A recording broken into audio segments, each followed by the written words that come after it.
Hello everyone. In this video, I will show you how to set up Verizon Business Internet Gateway.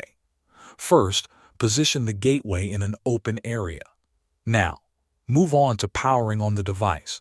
Take the power adapter that came with your gateway. Look at the back of the router and find the port labeled DC. Plug the adapter into this port, then connect the other end into a working electrical outlet. Once connected, the gateway should begin to power on automatically. As the device starts up, watch the LED light on the front of the gateway. During the boot up process, the light will blink white. This is normal and means the device is starting and trying to establish a connection.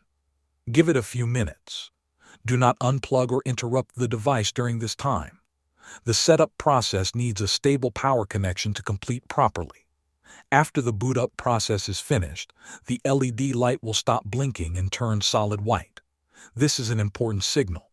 It means that your router has successfully connected to the internet and is ready to be used. Thanks for watching.